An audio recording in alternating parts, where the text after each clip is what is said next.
السلام علیکم جی بھٹو۔ آج مجھے بہت خوشی ہو رہا ہے کہ میں شہید محترمہ بینظیر بھٹو کی سالگرہ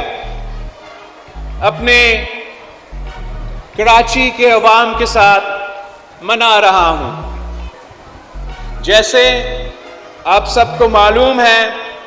کہ شہید محترمہ بینظیر بھٹو اسی شہر کراچی میں پیدا ہوئی تھی، اور جو شہید محترمہ بینظیر بھٹو کی اور اس شہر کے عوام کے ساتھ تعلق تھی وہ تاریخ میں لکھا ہوا ہے، اور جو لیاری کے عوام ہیں وہ تو شہید محترمہ بینظیر بھٹو کے لاڈلے تھے، اور شہید محترمہ بینظیر بھٹو نے اپنی زندگی کے جو مشکل دن تھے وہ بھی اسی شہر کے عوام کے ساتھ گزاری تھی، اور جو شہید محترمہ بینظیر بھٹو کے خوشی کے دن تھے وہ بھی اسی شہر کے عوام کے ساتھ گزاری تھی۔ شہید محترمہ بینظیر بھٹو کا شادی آپ ہی کا ککری گراؤنڈ میں ہوئی تھی، اور میں بھی یہاں کے نزدیک لیڈی ڈفرن ہاسپٹل میں پیدا ہوا تھا۔ تو ہمارا جو تعلق ہے، جو ساتھ ہے، وہ بے مثال ہے، اور ہم نے 3 نسلوں سے اس شہر اور اس شہر کے عوام کے جو جدوجہد ہے وہ لڑا ہے۔ شہید محترمہ بینظیر بھٹو نے آپ کے ساتھ مل کر، لیاری کے عوام کے ساتھ مل کر 2 آمروں کا مقابلہ کیا، اور اس شہر کے عوام نے شہادتیں قبول کی، مگر شہید محترمہ بینظیر بھٹو کو کبھی اکیلا نہیں چھوڑی۔ اور جب سے میں سیاست میں آیا ہوں تو تب سے میں بھی کراچی کے عوام کے ساتھ مل کے جدوجہد کرتا آ رہا ہوں کہ وہ شہر جس میں شہید محترمہ بینظیر بھٹو پیدا ہوئی، وہ شہر جس میں میں خود پیدا ہوا، اس کا ترقی کے لیے میں یہاں کے عوام کے ساتھ مل کے جدوجہد کرنا چاہ رہا ہوں، اور آپ کی مدد اور آپ کی ساتھ کی وجہ سے ہم نے ایک بار پھر صوبہ سندھ میں حکومت بنائے ہیں، اور جبکہ آپ نے تیسری بار پاکستان پیپلز پارٹی پہ مسلسل اعتماد کرتے ہوئے ہمیں منتخب کروایا ہے،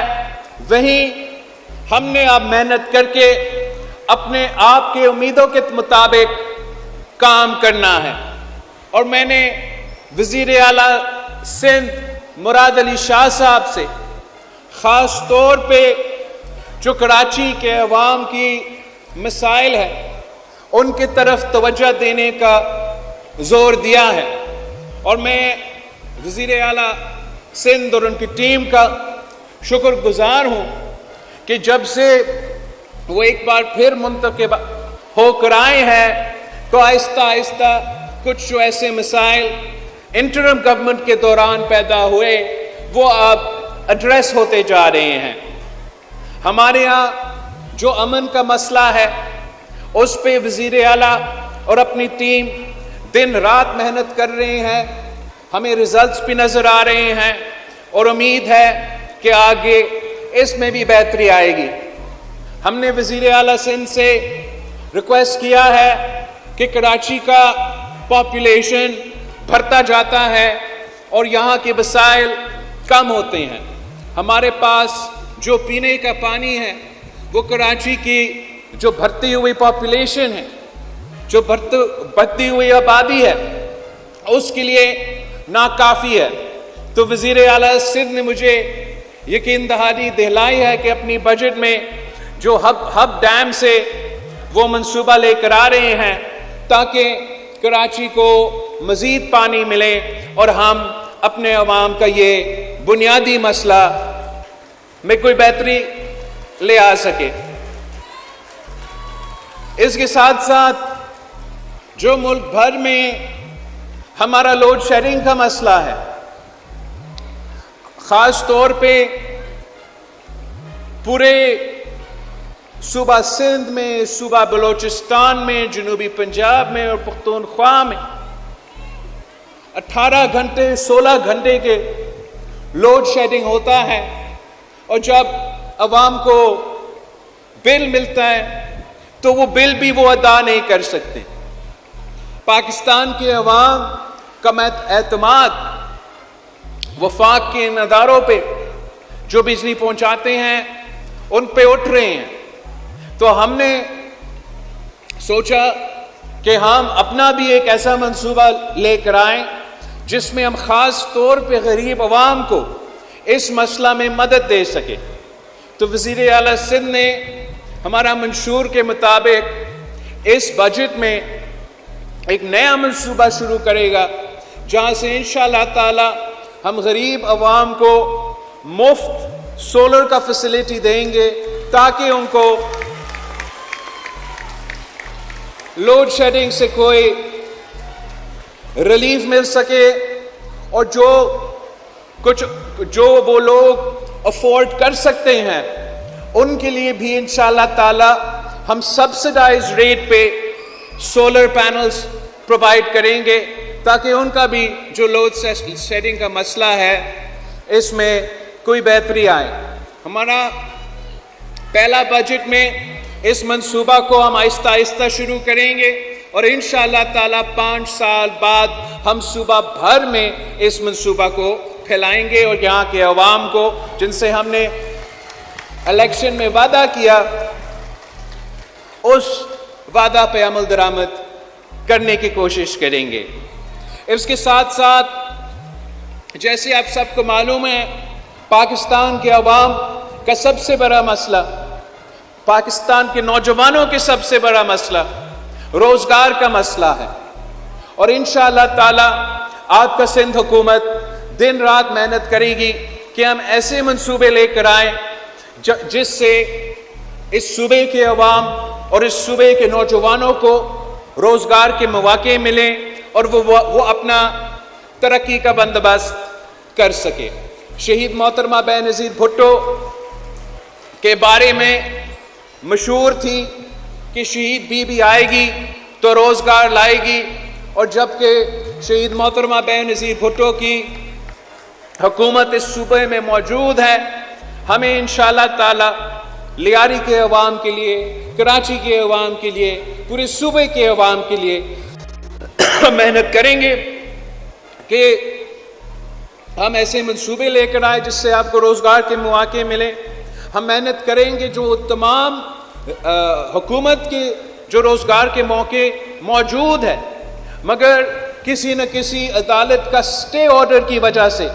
ہم اپنے نوجوانوں کو وہ روزگار نہیں دلوا سکتے ہیں۔ ہم نے اپنا وزیر قانون کو کہا ہے کہ عدالت سے رجوع کرے، جج صاحبان سے بات کریں کہ ہم نے اپنے عوام کو روزگار دلوانا ہے۔ آپ کے جو بردر ججز ہیں انہوں نے ایسے فیصلے سنائے ہیں جس کی وجہ سے اس صوبے کے عوام، اس صوبے کے غریب عوام کو روزگار سے محروم رکھا جا رہا ہے، تو بڑا مہربانی کرے اپنا سٹے آرڈر ختم کرے تاکہ میں لیاری کے عوام کو، کراچی کے عوام کو، سندھ کے عوام کو ان کا حق دلوا سکتا ہوں۔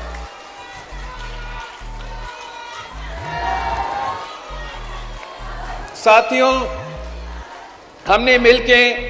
شہید محترمہ بے نظیر بھٹو کی جدوجہد کو آگے لے کے چلنا ہے، اور انشاءاللہ تعالی میں اور آپ مل کے اس جدوجہد کو آگے لے کے چلیں گے۔ جو ملک کے اس وقت حالات ہیں وہ آپ کے سامنے ہیں۔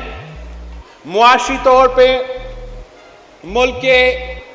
مشکلات آپ کے سامنے ہیں، اور اس وقت جو حکومت وقت ہے وہ اپنے کوشش کر رہے ہیں کہ ملک کو معاشی بحران سے نکالا جائے۔ ہم سمجھتے ہیں کہ بہتر یہ ہوتا کہ حکومت وقت اپنے تمام اتحادیوں سے اور خاص طور پہ پاکستان پیپلز پارٹی سے وہ پہلے سے بات چیت کر کے یہ بجٹ بناتے تاکہ ہم اپنے رائے دے سکے، اپنے مسائل کا ان کو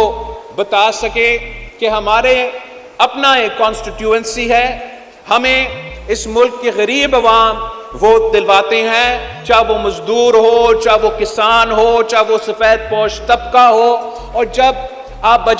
بجٹ بنا رہے ہو، اگر پاکستان پیپلز پارٹی کا رائے موجود ہوتا تو پھر میرا خیال میں ہم بہتر انداز سے آگے بڑھ سکتے ہیں۔ مگر اس مشکل وقت میں ہم نے سب مل کے ملک کو سنبھالنا ہے، ملک کی معیشت کو سنبھالنا ہے، اور ہم آج بھی ہمارے جو اسلام آباد میں میرے نمائندے ہیں وہ آج بھی حکومت کے وفد کے ساتھ بیٹھ رہے ہیں کہ چلے دیر ہے مگر جو بھی اس وقت ہو سکتا ہے پاکستان پیپلز پارٹی کے شکایات کو دور کرنے کے لیے وہ ہو، تاکہ ہم مل کے نہ صرف بجٹ پاس کر سکے مگر ملک کو اس معاشی مشکلات سے نکال سکے۔ اور مجھے وزیر اعظم شہباز شریف صاحب سے پورا امید ہے اور ان کا نیت بھی بالکل صاف ہے کہ تمام وعدے جو پاکستان پیپلز پارٹی کے ساتھ کیے ہیں انشاءاللہ تعالی وہ پورا کر کے دکھائیں گے، اور ہم ہمیشہ اپنے عوام کی آواز اٹھائیں گے، ہم ہمیشہ آپ کی نمائندگی کرتے رہیں گے انشاءاللہ تعالی، اور یہ جو جدوجہد ہے وہ جاری رہے گا جب تک ہم آپ کو آپ کا حق نہیں دلاتے ہیں۔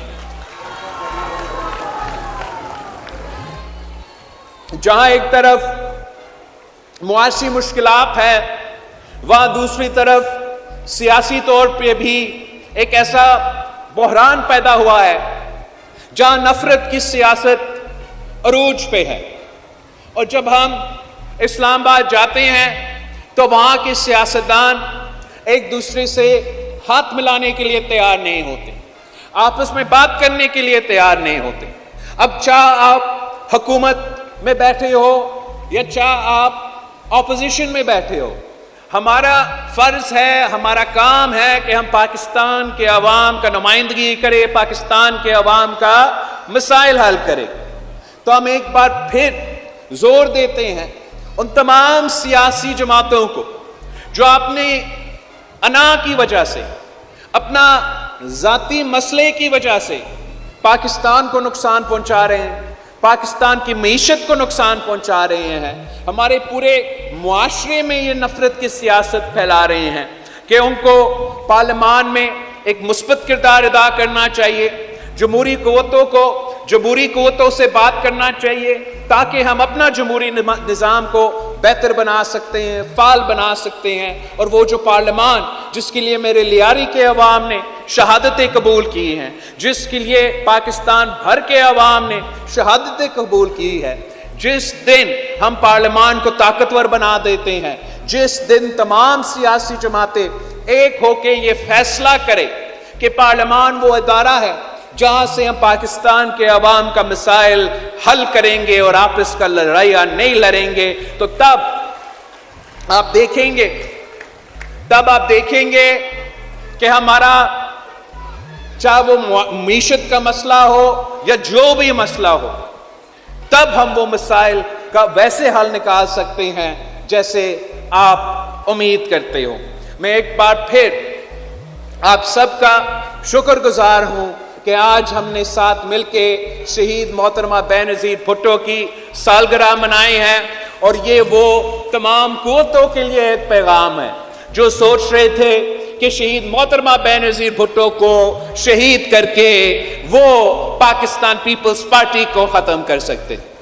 وہ تمام قوتیں جو سوچتے تھے کہ ہم شہید محترمہ بے نظیر بھٹو کو شہید کریں گے تو لیاری کے عوام بے آواز ہو جائیں گے، وہ تمام قوتوں جو سوچتے تھے کہ شہید محترمہ بینظیر بھٹو کو شہید کر کے اس ملک کے مزدوروں سے، اس ملک کے کسانوں سے ہم ان کا حق چھین سکیں گے۔ یہ ان کی بھول تھی۔ شہید محترمہ بینظیر بھٹو آج بھی زندہ ہے، آج بھی گری خدا بخش سے وہ حکومتیں بناتی ہے، وہ حکومتیں گراتی ہے، اور انشاءاللہ تعالی ہم مل کے ان کے خواب پورا کریں گے۔ جیے بھٹو، جیے عوام۔